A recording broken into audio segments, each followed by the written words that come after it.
امال تیرا باب۔ انطاکیہ میں اس کلیسیا کے متعلق جو وہاں تھی، کئی نبی اور معلم تھے، یعنی برناباس اور شمعون جو کالا کہلاتا ہے، اور لوکیوس کرینی اور مناہیم جو چوتھائی ملک کے حاکم ہیرودیس کے ساتھ پلا تھا، اور ساؤل۔ جب وہ خداوند کی عبادت کر رہے اور روزے رکھ رہے تھے تو روح القدس نے کہا، میرے لیے برناباس اور ساؤل کو اس کام کے واسطے مخصوص کر دو جس کے واسطے میں نے ان کو بلایا ہے۔ تب انہوں نے روزہ رکھ کر اور دعا کر کے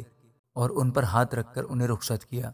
پس وہ روح القدس کے بھیجے ہوئے سلوکیہ کو گئے اور وہاں سے جہاز میں قبرص کو چلے،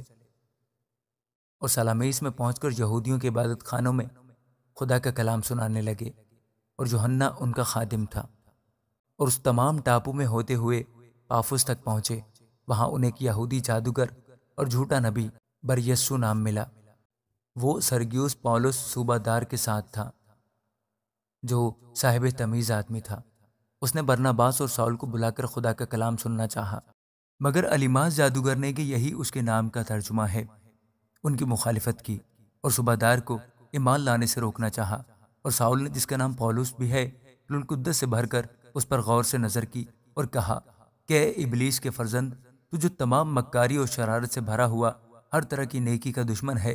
کیا خداوند کی سیدھی راہوں کو بگاڑنے سے باز نہ آئے گا؟ اب دیکھ، تجھ پر خداوند کا غضب ہے، اور تو اندھا ہو کر کچھ مدت تک سورج کو نہ دیکھے گا۔ اسی دم قہر اور اندھیرا اس پر چھا گیا، اور وہ ڈھونڈتا پھرا کہ کوئی اس کا ہاتھ پکڑ کر لے چلے۔ تب صوبہ دار یہ ماجرا دیکھ کر اور خداوند کی تعلیم سے حیران ہو کر ایمان لے آیا۔ پھر پولس اور اس کے ساتھی پافوس سے جہاز پر روانہ ہو کر پمفیلیا کے پرگا میں آئے، اور یوحنا ان سے جدا ہو کر یروشلم کو واپس چلا گیا، اور وہ پرگا سے چل کر پیسڈیا کے انطاکیہ میں پہنچے اور سبت کے دن عبادت خانہ میں جا بیٹھے۔ پھر توریت اور نبیوں کی کتاب کے پڑھنے کے بعد عبادت خانہ کے سرداروں نے انہیں کہلا بھیجا کہ اے بھائیو، اگر لوگوں کی نصیحت کے واسطے تمہارے دل میں کوئی بات ہو تو بیان کرو۔ بس پولس نے کھڑے ہو کر اور ہاتھ سے اشارہ کر کے کہا، اے اسرائیلیو اور اے خدا ترسو، سنو، اس امت اسرائیل کے خدا نے ہمارے باپ دادا کو چن لیا، اور جب یہ امت ملک مصر میں پردیسیوں کی طرح رہتی تھی، اس کو سر بلند کیا اور زبردست ہاتھ سے انہیں وہاں سے نکال لایا، اور کوئی 40 برس تک بیابان میں ان کی عادتوں کی برداشت کرتا رہا، اور کنعان کے ملک میں 7 قوموں کو غارت کر کے تخمیناً 450 برس میں ان کا ملک ان کی میراث کر دیا۔ اور ان باتوں کے بعد سیموئیل نبی کے زمانہ تک ان میں قاضی مقرر کیے۔ اس کے بعد انہوں نے بادشاہ کے لیے درخواست کی، اور خدا نے بنیامین کے قبیلہ میں سے ایک شخص ساؤل کیس کے بیٹے کو 40 برس کے لیے ان پر مقرر کیا، پھر اسے معزول کر کے داؤد کو ان کا بادشاہ بنایا، جس کی بابت اس نے یہ گواہی دی کہ مجھے ایک شخص یسی کا بیٹا داؤد میرے دل کے موافق مل گیا، وہی میری تمام مرضی کو پورا کرے گا۔ اسی کی نسل میں سے خدا نے اپنے وعدہ کے موافق اسرائیل کے پاس ایک منجی یعنی یسوع کو بھیج دیا،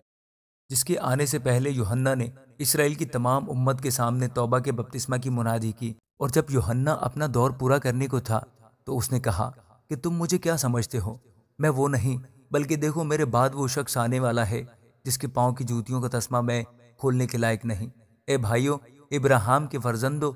اور اے خدا ترسو، اس نجات کا کلام ہمارے پاس بھیجا گیا، کیونکہ یروشلم کے رہنے والوں اور ان کے سرداروں نے نہ اسے پہچانا اور نہ نبیوں کی باتیں سمجھیں جو ہر سبت کو سنائی جاتی ہیں۔ اس لیے اس پر فتویٰ دے کر ان کو پورا کیا، اور اگرچہ اس کے قتل کی کوئی وجہ نہ ملی تو بھی انہوں نے پلاطس سے اس کے قتل کی درخواست کی، اور جو کچھ اس کے حق میں لکھا تھا جب اس کو تمام کر چکے تو اسے صلیب پر سے اتار کر قبر میں رکھا۔ لیکن خدا نے اسے مردوں میں سے جلایا، اور وہ بہت دنوں تک ان کو دکھائی دیا جو اس کے ساتھ گلیل سے یروشلم میں آئے تھے۔ امت کے ساتھ اب وہی اس کے گواہ ہیں، اور ہم تم کو اس وعدہ کے بارے میں جو باپ دادا سے کیا گیا تھا یہ خوشخبری دیتے ہیں کہ خدا نے یسوع کو جلا کر ہماری اولاد کے لیے اسی وعدہ کو پورا کیا۔ چنانچہ دوسرے مزمور میں لکھا ہے کہ تو میرا بیٹا ہے، آج تو مجھ سے پیدا ہوا۔ اور اس کے اس طرح مردوں میں سے جلانے کی بابت کہ پھر کبھی نہ مرے، اس نے یوں کہا کہ میں داؤد کی پاک اور سچی نعمتیں تمہیں دوں گا۔ چنانچہ وہ ایک اور مزمور میں بھی کہتا ہے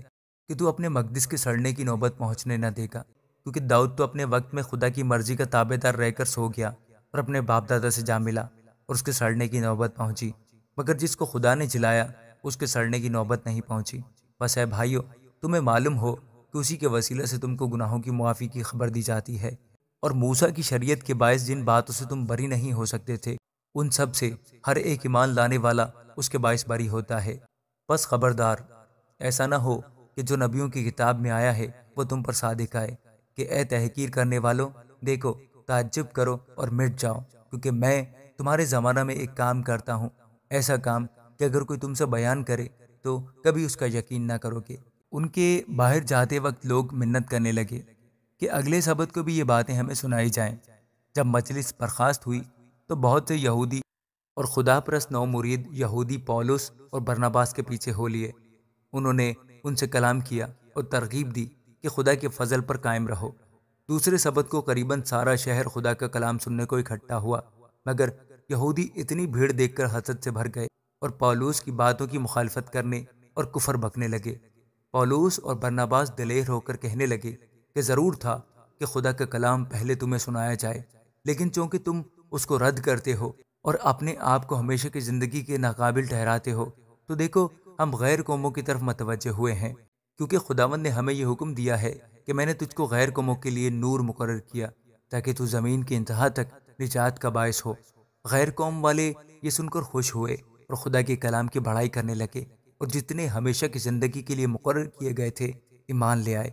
اور اس تمام علاقے میں خدا کا کلام پھیل گیا۔ مگر یہودیوں نے خدا پرست اور عزت دار عورتوں اور شہر کے رئیسوں کو ابھارا اور پولس اور برناباس کو ستانے پر آمادہ کر کے انہیں اپنی سرحدوں سے نکال دیا۔ یہ اپنے پاؤں کی خاک ان کے سامنے جھاڑ کر اکونیم کو گئے، مگر شاگرد خوشی اور روح القدس سے معمور ہوتے رہے۔ آمین۔ دوستو، خداوند کا کلام آپ تک پہنچا ہے، پلیز لائک اور شیئر لازمی کیجیے۔ God bless you. اور اکونیم میں ایسا ہوا کہ وہ ساتھ ساتھ یہودیوں کے عبادت خانہ میں گئے اور ایسی تقریر کی کہ یہودیوں اور یونانیوں دونوں کی ایک بڑی جماعت ایمان لے آئی، مگر نافرمان یہودیوں نے غیر قوموں کے دلوں میں جوش پیدا کر کے ان کو بھائیوں کی طرف سے بدگمان کر دیا۔ بس وہ بہت عرصہ تک وہاں رہے اور خدا کے بھروسے پر دلیری سے کام کرتے تھے، اور وہ ان کے ہاتھوں سے نشان اور عجیب کام کرا کر اپنے فضل کے کلام کی گواہی دیتا تھا۔ لیکن شہر کے لوگوں میں پھوٹ پڑ گئی، بعض یہودیوں کی طرف ہو گئے اور بعض رسولوں کی طرف۔ مگر جب غیر قوم والے اور یہودی انہیں بے عزت اور سنگسار کرنے کو اپنے سرداروں سمیت ان پر چڑھ آئے تو وہ اس سے واقف ہو کر لکاؤنیا کے شہروں لسترا اور دربے اور ان کے گرد و نواح میں بھاگ گئے اور وہاں خوشخبری سناتے رہے۔ اور لسترا میں ایک شخص بیٹھا تھا جو پاؤں سے لاچار تھا، وہ جنم کا لنگڑا تھا اور کبھی نہ چلا تھا۔ وہ پولس کو باتیں کرتے سن رہا تھا، اور جب اس نے اس کی طرف غور کر کے دیکھا کہ اس میں شفا پانے کے لائق ایمان ہے تو بڑی آواز سے کہا کہ اپنے پاؤں کے بل سیدھا کھڑا ہو جا۔ پس وہ اچھل کر چلنے پھرنے لگا۔ لوگوں نے پولس کا یہ کام دیکھ کر لکاؤنیوں کی بولی میں بلند آواز سے کہا کہ آدمیوں کی صورت میں دیوتا اتر کر ہمارے پاس آئے ہیں، اور انہوں نے برناباس کو زیوس کہا اور پولس کو ہرمیس، اس لیے کہ یہ کلام کرنے میں سبقت رکھتا تھا، اور زیوس کے اس مندر کا پجاری جو ان کے شہر کے سامنے تھا بیل اور پھولوں کے ہار پھاٹک پر لا کر لوگوں کے ساتھ قربانی کرنا چاہتا تھا۔ جب برناباس اور پولس رسولوں نے یہ سنا تو اپنے کپڑے پھاڑ کر لوگوں میں جا کودے اور پکار پکار کر کہنے لگے کہ لوگو، تم یہ کیا کرتے ہو؟ ہم بھی تمہارے ہم طبیعت انسان ہیں اور تمہیں خوشخبری سناتے ہیں تاکہ ان باطل چیزوں سے کنارہ کر کے اس زندہ خدا کی طرف پھرو جس نے آسمان اور زمین اور سمندر اور جو کچھ ان میں ہے پیدا کیا۔ اس نے اگلے زمانہ میں سب قوموں کو اپنی اپنی راہ چلنے دیا، تو بھی اس نے اپنے آپ کو بے گواہ نہ چھوڑا۔ چنانچہ اس نے مہربانیاں کی اور آسمان سے تمہارے لیے پانی برسایا اور بڑی بڑی پیداوار کے موسم عطا کیے اور تمہارے دلوں کو خوراک اور خوشی سے بھر دیا۔ یہ باتیں کہہ کر بھی لوگوں کو مشکل سے روکا کہ ان کے لیے قربانی نہ کریں۔ پھر بعض یہودی انطاکیہ اور اکونیم سے آئے اور لوگوں کو اپنی طرف کر کے پولس کو سنگسار کیا اور اس کو مردہ سمجھ کر شہر کے باہر گھسیٹ لے گئے۔ مگر جب شاگرد اس کے گردا گرد آ کھڑے ہوئے تو وہ اٹھ کر شہر میں آیا اور دوسرے دن برناباس کے ساتھ دربے کو چلا گیا، اور وہ اس شہر میں خوشخبری سنا کر اور بہت سے شاگرد کر کے لسترا اور اکنیم اور انطاکیہ کو واپس آئے، اور شاگردوں کے دلوں کو مضبوط کرتے اور یہ نصیحت دیتے تھے کہ ایمان پر قائم رہو، اور کہتے تھے ضرور ہے کہ ہم بہت مصیبتیں سہ کر خدا کی بادشاہی میں داخل ہوں۔ اور انہوں نے ہر ایک کلیسیا میں ان کے لیے بزرگوں کو مقرر کیا اور روزہ سے دعا کر کے انہیں خداوند کے سپرد کیا جس پر وہ ایمان لائے تھے، اور پسیدیا میں سے ہوتے ہوئے پمفیلیا میں پہنچے، اور پرگا میں کلام سنا کر اتلیا کو گئے، اور وہاں سے جہاز پر اس انطاکیہ میں آئے جہاں اس کام کے لیے جو انہوں نے اب پورا کیا خدا کے فضل کے سپرد کیے گئے تھے۔ وہاں پہنچ کر انہوں نے کلیسیا کو جمع کیا اور ان کے سامنے بیان کیا کہ خدا نے ہماری معرفت کیا کچھ کیا، اور یہ کہ اس نے غیر قوموں کے لیے ایمان کا دروازہ کھول دیا، اور وہ شاگردوں کے پاس مدت تک رہے۔ آمین۔